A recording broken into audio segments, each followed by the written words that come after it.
नमस्कार, मैं हूं मिलिंद खांडेकर और आप देख रहे हैं साप्ताहिक सभा। साप्ताहिक सभा में आज हम बात करेंगे कि हमें इस देश में बोलने की आज़ादी कितनी है। ये बहस एक बार फिर से शुरू हो गई है।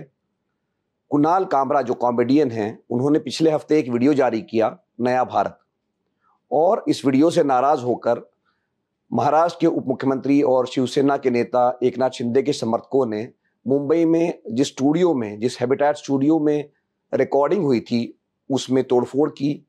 कुणाल कामरा के खिलाफ पुलिस केस भी दायर किए गए अलग अलग थानों में मुंबई के। तो इस सब के बारे में बातचीत करने के लिए मेरे साथ जुड़ रहे हैं वरिष्ठ पत्रकार निखिल वागले, जो कि खुद भी इस तरह की हिंसा का महाराष्ट्र में, मुंबई में पहले भी शिकार हो चुके हैं। निखिल जी, बहुत बहुत स्वागत है आपका। धन्यवाद। तो निखिल जी, ये जो विवाद शुरू हुआ है कुणाल कामरा की जो कॉमेडी क्लिप आई उसके बाद से, तो एकनाथ शिंदे को मैंने ये सुना, उन्होंने कहा कि मैं हिंसा का समर्थन नहीं करता हूं, संविधान में सबको बोलने की आज़ादी है, लेकिन जो भावनाएं हैं वो हमारे कार्यकर्ताओं की आहत हुई है और इसलिए उन्होंने ये कदम उठाया है। तो आप भी जानते हैं कि संविधान में हम सबको बोलने की आज़ादी दी गई है, लेकिन उसमें कुछ रिस्ट्रिक्शंस है। तो ये मानहानि हुई है या बदनामी हुई है, इस तरह की जो बातें जो डिफेंस में कही जाती है, तो आपकी क्या राय है कि क्या भावनाएं आहत होंगी? तो उसका जवाब ये होगा। मुझे लगता है कि एकनाथ शिंदे जो कह रहे हैं वो बिल्कुल ही गलत है। संविधान में मैं मानता हूं आर्टिकल 19 हम लोगों को फ्रीडम ऑफ एक्सप्रेशन देता है और कुछ रिस्ट्रिक्शंस भी है, लेकिन ये नहीं कहा है कि जो बोलेगा, गलत भी बोलेगा तो उसको जाकर मारो, हिंसा करो, उसका स्टूडियो तोड़ो या फिर और कुछ करो। यहां एक deputy chief minister Eknath Shinde जो कॉन्स्टिट्यूशनल पोस्ट पर बैठा है, वही कह रहा है कि हमारी भावनाएं आहत हुई है। क्या भावनाएं अगर आहत होती है तो आप कोर्ट में नहीं जा सकते, आप डिफेमेशन का केस नहीं कर सकते। आपको अगर कोई एक आलोचना पसंद नहीं है तो आप उसका जवाब भी दे सकते हैं। मुझे लगता है शब्दों का जवाब शब्दों से ही देना चाहिए, लेकिन मैं ये मानता हूं, मेरा ये अनुभव है पिछले कई सालों से। पहला हमला मेरे ऊपर कुणाल कामरा पर तो अभी हमले हो रहे, मेरे ऊपर पहला हमला 79 में हुआ था, कम से कम 45 साल पहले। मैं ये देख रहा हूं इस देश में लोकतंत्र है, लेकिन इन प्रैक्टिस हम लोगों को कोई आजादी नहीं है। सरकार भी सेंसर कर सकती है या फिर गली का गुंडा भी हम लोगों को धमका सकता है, मार सकता है, हमारी जान कभी भी जा सकती है। तो मैं अभी ये मानने लगा हूं इस देश का जो लोकतंत्र है वो एक बहुत बड़ा ढकोसला है और लेखक हो, पत्रकार हो, कलाकार हो, इनको आजादी नहीं है। हमारा संविधान तो कहता है आजादी है, लेकिन इन प्रैक्टिस कोई आजादी नहीं है। आपके ऊपर हमला हो सकता है, आपकी जान भी जा सकती है और पुलिस आपके खिलाफ काउंटर केस भी कर सकती है, जैसे कि इस मामले में कुणाल कामरा पर हुआ था। मुझ पर हमला हुआ था पुणे में पिछले साल, बहुत ही भयानक हमला था, जान भी जा सकती थी, लेकिन उस केस में भी मेरे ऊपर भी केस की है। यही तो इस देश की ट्रेजेडी है, शोकांतिका है कि इस प्रकार जिसके ऊपर हमला होता है उसके ऊपर भी ये कानून कार्रवाई करते हैं। तो मुझे लगता है एकनाथ शिंदे, देवेंद्र फडणवीस, ये chief minister, deputy chief minister है, कॉन्स्टिट्यूशनल पोस्ट पर बैठे हैं, उनको खुद को कॉन्स्टिट्यूशन पढ़ना चाहिए, उसको समझना चाहिए। और हमारी भावनाएं आहत हुई, इसके कारण अगर आप किसी पर हमला करना चाहते हैं तो आप, मुझे लगता है, भारतीय संविधान का सबसे बड़ा अपमान करते हैं। नहीं, पर निखिल जी, इनके खिलाफ में एक और आर्गुमेंट ये दिया जा रहा है कि जो भाषा है उसमें गाली गलौज का इस्तेमाल हुआ है, और यही बात पहले भी जब रणवीर अहलूवालिया पर भी जब केस हुआ था, समय रैना पर भी जो केस हुआ था, तो भाषा की बात हुई थी कि आप कॉमेडी करिए लेकिन आपकी भाषा जो है वो डिसेंट होना चाहिए, वो लोक लाज को या लोक समाज को ध्यान में रखते हुए होना चाहिए। तो ये भी तो एक बात कुणाल कामरा के खिलाफ जाती है कि जो उनकी भाषा है वो ठीक नहीं है। इसका कोई मतलब नहीं है। देखो, कुणाल कामरा की भाषा अगर आपको अच्छी नहीं लगती है, आप उसको जाकर लीगल एक्शन लीजिए ना। मैं खुद ये मानता हूं कि ये जो स्टैंड अप कॉमेडियंस है, मैं बहुत सारे शोज देखता हूं। कुणाल कामरा की स्टाइल मुझे पसंद नहीं आती। मुझे सबसे ज्यादा वरुण ग्रोवर की स्टाइल पसंद आती है। कुणाल कामला कामरा गालियां देते हैं, बहुत सारे लोग गालियां देते हैं, गंदी गंदी बातें करते हैं, इसका कोई मतलब नहीं है। आपके पास अगर अच्छा कंटेंट है तो आपको गालियां देने की जरूरत नहीं है। लेकिन इन लोगों ने एक स्टाइल बना लिया गालियां देने का, और गालियां देने के कारण ही अगर लोग हंसते हैं तो आपकी जो कला है वो पूरी तरह से फेल हो गई है, ऐसा मैं मानता हूं। तो गालियां देने की जरूरत नहीं। लेकिन कोई अगर गालियां भी दे तो उसके उसके खिलाफ हिंसा नहीं होनी चाहिए। आप यहाँ कानून है, कानून का राज है, तो आप कानूनन उसके ऊपर कार्रवाई कर सकते हैं। कुणाल कामरा ने अगर गालियां दी है तो गालियां देने का हक भी उनको है। आप कोर्ट में जाइए, उनके खिलाफ कार्रवाई कीजिए, कोर्ट जो कुछ है तय करेगा। पर्सनली मुझे गालियां देना पसंद नहीं है, लेकिन गालियां देने के कारण किसी के ऊपर हमला हो, ये मैं मानता नहीं हूं। मैं एक आपको मिसाल देता हूं। हमारे मराठी में बहुत बड़े कवि है नामदेव ढसाळ। तो शुरू में उनकी जब कविता आ गई तो लोग एकदम डर गए, क्योंकि उनके कविता में गालियां थी, ऐसे शब्द थे कि जो एस्टेब्लिश मराठी भाषा में नहीं इस्तेमाल किए जाते। लेकिन बाद में लोगों को पता चला ये आदमी गालियां क्यों दे रहा है। ये सब ये जो शब्द जो इस्तेमाल कर रहा है वो उसके दिल में जो जलन है उसका प्रतिबिंब है।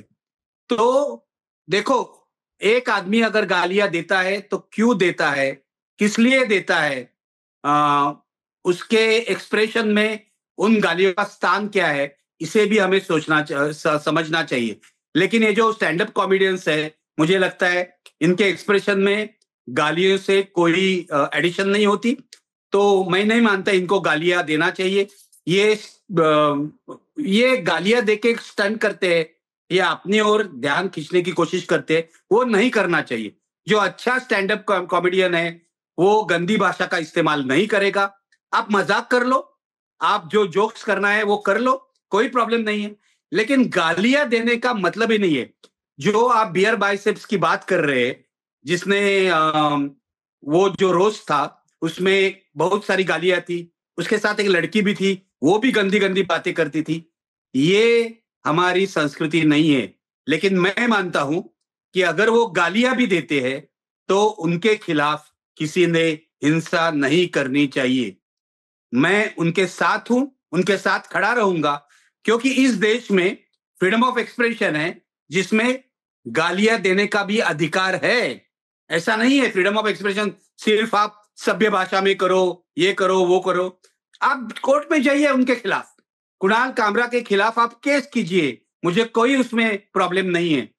लेकिन अगर आप उसको मारते हैं या उसका स्टूडियो तोड़ते हैं तो मैं उसका पक्षधर नहीं हूं।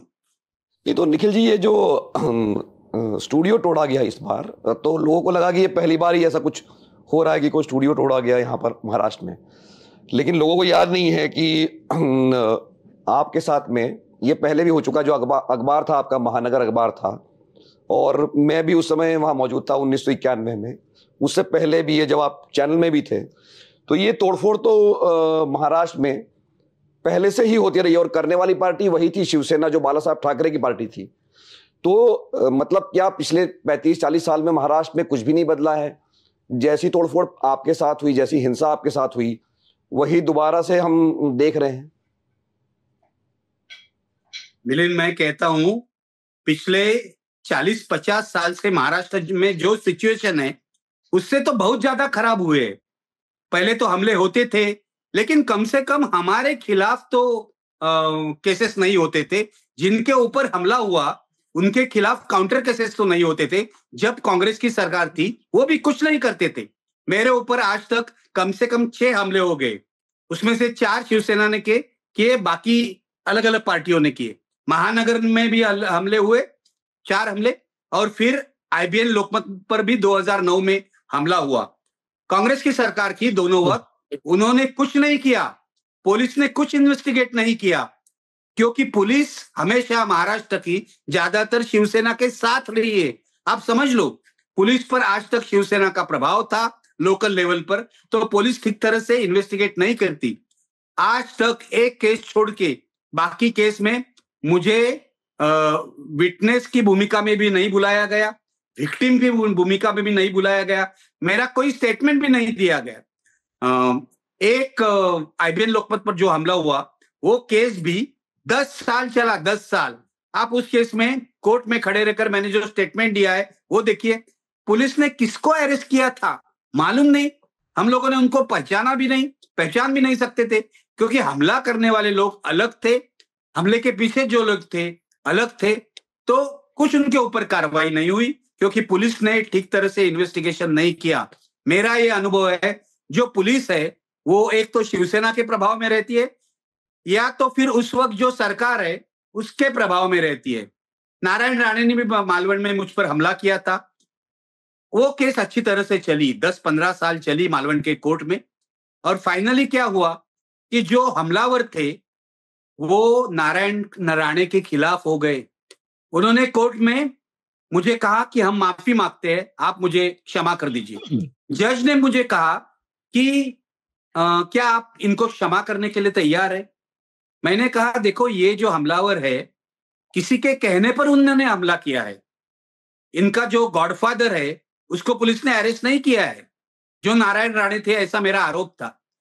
तो अगर ये लिखित रूप में माफी मांगते हैं तो मैं इनको माफ करने को तैयार हूं। मैंने ये सोचा ये जो कार्यकर्ता है इनका कोई दोष नहीं है, मैं शिवसेना के कार्यकर्ताओं के खिलाफ नहीं हूं। मैं जो शिवसैनिक है मैं मानता हूं वो ज्यादा सोचता नहीं है, क्योंकि उसको सोचने की आदत नहीं है, उसको पढ़ने की आदत नहीं है पहले से, बाला साहब ठाकरे के जमाने से। और ये दोनों शिवसेना पर लागू है, एकनाथ शिंदे की शिवसेना हो या उद्धव ठाकरे की शिवसेना हो। उद्धव ठाकरे की शिवसेना भी यही करती जो आज एकनाथ शिंदे ने किया है। आज उद्धव ठाकरे कुणाल कामरा का पक्ष ले रहे, उसको समर्थन दे रहे, लेकिन जब उद्धव ठाकरे मुख्यमंत्री थे तो उनके ऊपर जिन्होंने आलोचना की उनको जाकर पीटा शिवसैनिकों ने, अर्णव गोस्वामी को अरेस्ट किया, दूसरा एक एबीपी माझा का पत्रकार था उसको भी अरेस्ट किया। उस वक्त भी मैंने कहा कि ये गलत है, सरकार कोई भी हो लेकिन आपको फ्रीडम ऑफ एक्सप्रेशन के खिलाफ कुछ नहीं करना चाहिए। तो मुझे लगता है कि आज उद्धव ठाकरे कुणाल कामरा का समर्थन कर रहे, उनको वो अधिकार नहीं है। मेरा यह सवाल है, मैंने ये पहले भी पूछा है कि अगर आप कुणाल कामरा के पक्ष में हैं तो आपने जो हमले महानगर पर किए, आईबीएन लोकमत पर किए, क्या उसके लिए माफी मांगेंगे आप? अभी उद्धव ठाकरे ने आज तक 2 दिन हो गए कुछ नहीं कहा है। तो मेरा मानना यह है, अगर ये लोग मानते हैं कि उनकी भूमिका बदली हुई है, वो अभी फ्रीडम ऑफ एक्सप्रेशन के पक्ष में, मैं स्वागत करता हूं अगर वो बदले हुए। लेकिन ये परिवर्तन अगर हुआ है तो जो हमले उन्होंने पिछले दिनों में किए, कई सालों से वो चल रहा है बाला साहब ठाकरे के जमाने से, उसके लिए उनको माफी मांगनी चाहिए ना कि ये गलत था, ये हमने जो किया, महानगर पर हमला किया या आईबीएन लोकमत पर हमला किया, गलत था। तो ही वो कुणाल कामरा का पक्ष ले सकते हैं, नहीं तो लोग इसको अपॉर्चुनिज्म कहेंगे। तो जो निखिल जी आप अपॉर्चुनिज्म की बात कर रहे हैं, अगर अभी मैं महाराष्ट्र से बाहर चलूँ आपके इसी विषय को बढ़ाते हुए, तो आप देखेंगे कि कोई भी पार्टी जब सत्ता में रहती है तो उसका चरित्र यही रहता है। हमने अभी तमिलनाडु में देखा कि एक यूट्यूबर शंकर जो है, उनके घर पर मैला फेंक दिया गया क्योंकि उन्होंने मेले में भ्रष्टाचार की रिपोर्ट की थी। आप उधर पूरब में चले जाइए, ममता बनर्जी का भी वही है। आप कहीं भी किसी भी मतलब उत्तर से दक्षिण तक सारे राज्यों में सभी पार्टियां जो सत्ता में रहती है वो आलोचना सहन नहीं कर पाती है। तो इसके लिए सिर्फ आप बीजेपी को या शिवसेना को दोष देने काफी नहीं, क्योंकि सबका ही जो जब सत्ता में रहे, अभी हैदराबाद में जब तेलंगाना में पत्रकारों को अरेस्ट कर दिया, कांग्रेस की सरकार है वहां पर, तो ये आपको लगता है कि ये सारी पार्टियां एक जैसी है या इसमें कोई फर्क है कहीं पर? थोड़ा बहुत फर्क होगा शायद। कुछ पार्टियां ऐसी है कि जो मानती है कि लोकतंत्र पर उनका विश्वास है, लेकिन प्रैक्टिकल में लोकतंत्र पर उनका विश्वास है ऐसा दिखता नहीं है। सभी पार्टियां, आप जो कह रहे सही है कि जो कांग्रेस से लेकर बीजेपी से लेकर शिवसेना तक, या तृणमूल कांग्रेस से लेकर ये तमिलनाडु की जो पार्टियां है, वो सारी की सारी डीएमके वगैरह, वो सारी की सारी पार्टियां कहती है कि हमारा संविधान पर विश्वास है या लोकतंत्र में विश्वास है, लेकिन असल में इन प्रैक्टिस उनका लोकतंत्र पर विश्वास है ये दिखता नहीं है। इनको कोई लोकतांत्रिक ट्रेनिंग नहीं है। मेरा प्रॉब्लम ये है, इनके कार्यकर्ताओं को लोकतांत्रिक ट्रेनिंग नहीं है। ये सारी पार्टियां, मुझे कोई अपवाद तो दिखता नहीं है तो आप बताइए, लेकिन ये सारी पार्टियां जो है वो हीरो वर्शिप, अपने नेता का वर्शिप, व्यक्ति पूजा में विश्वास रखती है, ये आप समझ लीजिए। और व्यक्ति पूजा के कारण अगर कोई आलोचना करता है तो इनकी भावनाओं को ठेस पहुंचती है, यही प्रॉब्लम है। और बाद में इनकी जो रिएक्शन है वो हिंसक होती है। मुझे लगता है इस देश की सारी पार्टियां, कांग्रेस से लेकर बीजेपी तक और बीजेपी से लेकर शिवसेना तक, सारी पार्टियां है, इनका संविधान पर असल में विश्वास नहीं है। ये कहते हैं कि फ्रीडम ऑफ एक्सप्रेशन इस देश में है, लेकिन मुझे नहीं लगता फ्रीडम ऑफ एक्सप्रेशन के लिए इन्होंने कुछ किया है। कांग्रेस के साथ मेरा अनुभव बहुत खराब है। मेरे महानगर के ऑफिस पर एक जमाने में जब गोविंदा कांग्रेस के एमपी थे, उन्होंने भी मोर्चा निकाला था। मैं मानता हूं ठीक है, मोर्चा निकालिए, लेकिन आप हॉयलस मत कीजिए। आपको अधिकार है हमारा विरोध करने का, लेकिन हमें मारने का अधिकार आपको संविधान नहीं देता। तो सारी की सारी पार्टियां जो है, इनको डेमोक्रेटिक ट्रेनिंग देना चाहिए। और वो डेमोक्रेटिक बनना भी नहीं चाहते, क्योंकि वो जिस तरह से चलती है, आप देखिए सभी पार्टियां, मोदी जी हो भाजपा में, या राहुल गांधी हो कांग्रेस में, या डीएमके में स्टालिन हो, डिक्टेटरशिप से ही चलती है ना, ये डिक्टेटोरियल पार्टीज है। तो मैं कहता हूं कि मैं एक पार्टी खराब है, दूसरी पार्टी खराब है, इसमें परसेंटेज का फर्क होगा, लेकिन इनमें ये सारी जो पार्टियां है, इनमें से एक भी पार्टी नहीं है जो मैं कहूंगा हाँ ये पार्टी फ्रीडम ऑफ एक्सप्रेशन में पक्ष में हमेशा खड़ी रहेगी। जब उन पर हमला नहीं होता तब ये पार्टियां विरोध करती है, जब उन पर हमला होता है या आलोचना होती है तो ये पार्टियां क्या करती है। तो मुझे लगता है ये पूरा का पूरा ढकोसला है, इनको डेमोक्रेटिक ट्रेनिंग ही नहीं। सुप्रीम कोर्ट का एक इंपॉर्टेंट जजमेंट आया है निखिल जी। इमरान प्रतापगढ़ी जो कि शायर है और सांसद है, तो वहां सुप्रीम कोर्ट ने दोबारा वही बातें कही जो आप शुरुआत से कह रहे हैं इस शो में। 3 बातें जो मैं दर्शकों को बताना चाहता हूं। सुप्रीम कोर्ट ने यह कहा है कि विचारों का जो मुकाबला है वो आप विचारों से कीजिए, हिंसा की जगह नहीं है वहां पर। दूसरी बात जो सुप्रीम कोर्ट ने कहा कि अगर बड़ी तादाद में भी अगर लोगों को आपने जो काम किया वो पसंद ना हो, तब भी जो है जो विचार करने वाला है, व्यक्त करने वाला, उसका सम्मान होना चाहिए, उसको प्रोटेक्शन मिलना चाहिए। जो कि हालांकि कुणाल कामरा की बात बहुत लोगों को पसंद नहीं आई होगी। सुप्रीम कोर्ट का फैसला कोई ये कुणाल कामरा के बारे में नहीं, लेकिन कोर्ट ये कह रहा है कि अगर पसंद नहीं भी आए तब भी जो है उसको प्रोटेक्शन मिलना चाहिए। और आखिर में ये कहा है कि जो व्यंग है, नाटक है, फिल्म है, ये हमारे जो ह्यूमन लाइफ को मीनिंगफुल बनाता है, सार्थक बनाता है। तो निखिल जी, मतलब सुप्रीम कोर्ट बार बार ये याद दिलाता है लेकिन ये अमल नहीं होता है। जी बिल्कुल। देखो, इमरान प्रतापगढ़ी का मामला मुझे मालूम है। उन्होंने तो एक कविता की थी और कविता के माध्यम से उन्होंने सरकार की आलोचना की थी, तो उनके ऊपर पुलिस केस दर्ज करने का कोई मामला नहीं था। फिर भी गुजरात पुलिस ने यह किया, क्योंकि गुजरात पुलिस वहां के बीजेपी गवर्नमेंट के प्रभाव में थी।